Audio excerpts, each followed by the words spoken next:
Hello, good people. Welcome back to Global Happenings today. We are quite excited to have you again.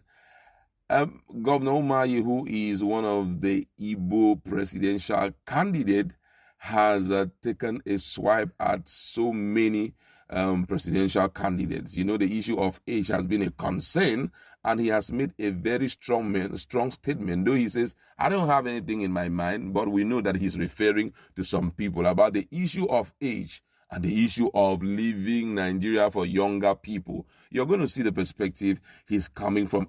And also in another news, the same Ebonyi State has sent a very strong warning to all the residents and all those who are traders in Ebonyi State in respect to IPOB sit at home tomorrow. For them, they don't understand that language, sit at home. Get to hear the punishment that will be meted out to those who will obey sit at home.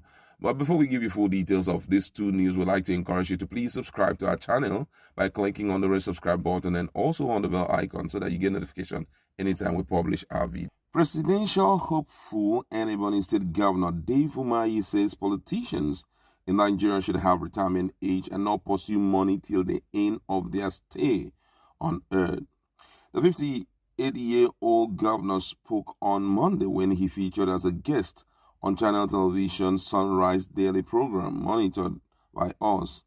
Umahi said, in this country, I find it very funny for people at certain age in this country that are still fighting so hard for money.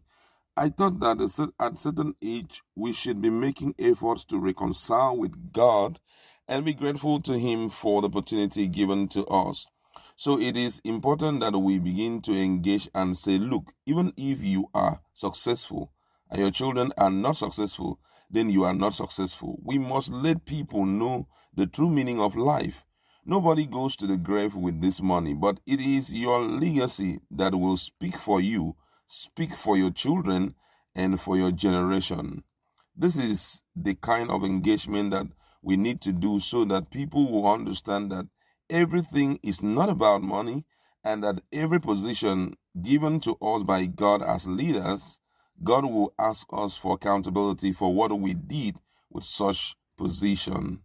When asked to throw light on those he said were concerned about money, Umahi said, what I mean is that in this country, there is no age limit by which we can say we have retired. We tend to be pursuing money till the end of our stay on earth in Nigeria. I am not just talking about political leadership generally. At a certain age in life, you should be able to say, I need to retire and give opportunity to your children. It cut across all areas of life. Ask further if there was anything running for, or ask further if there was anyone running for president alongside himself who should retire and allow the children to take over the governor. Or take over. The governor said, not in my mind at all. Wow. It has earlier been reported that Umahi visited the President Major General Muhammadu Buhari on January 11, 2022 in Aso Rock and informed the 79-year-old former military leader of his decision to run for presidency in 2023. His declaration came a day after 69-year-old All Progressive Congress national leader Bola Ahmed Tinubu also visited the president in Aso Rock and announced his lifelong presidential dream. Speaking on the television program on Monday, Umahi said announcing his presidential admission at Aso Rock some 24 hours after Tinubu was only coincidental and not planned.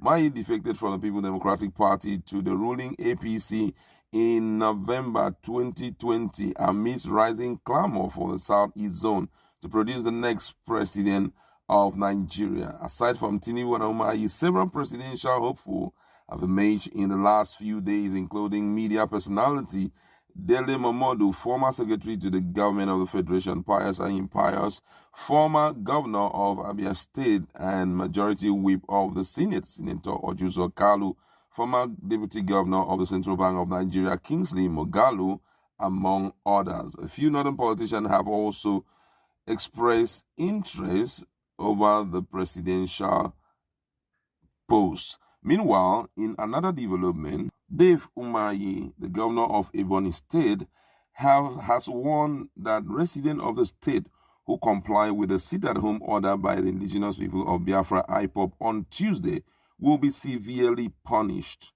IPOB has given a directive that there will be boycott of business activities tomorrow, being Tuesday, as its leader Mazi Nnamdi Kanu appear at the Federal High Court in Abuja. Reacting, the State Commissioner for Market and Parks, Nwachukwu, urged leaders of market to ensure shops, store and business centers are open and active for commercial purposes. Eze vowed to mete out severe punishment for those who fail to open for business in Ebonyi State. According to Eze, all markets and park leadership in Ebonyi State are by these announcements directed to ensure that markets are open for business on Monday, Tuesday, and Wednesday. The state is not in any way part of the sit-at-home order by IPOB. Please note that strict compliance to these directives is very important, as failure to do so will attract severe punishment. Those were the words of the commissioner, and this has attracted a lot of reactions. Someone here says, Ebonyi State is always proving very tough. When we get our Biafra, we will deal with you guys squarely. Another one here says, can't you just do this for our leader Mazi Nnamdi Kanu? Let us not cause issues in this state again.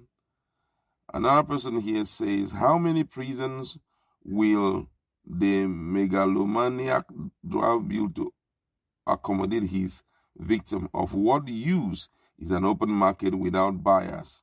Another one here says, I refuse to give up hope. I pray the Most High will bring out the Igbo man or woman that the South and Middle Belt can rally round.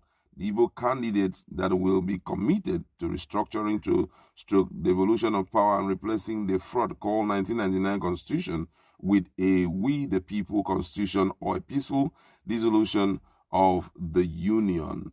So many other reactions coming in. But then let's look at the issue of setting up a retirement age for those who have stayed in power for so long. I think this is overly important so that we don't end up allowing advisors to become leaders. I mean, there's a particular age you get to and you just have to, take a walk through in the white towel. Just allow it to flow that way. It's not a must that everybody must be president. It's not a must that you must always lead. The worst thing that can happen to this country is someone who have sworn to be a president to be in that post, because all what that interests his mind is just to be the president.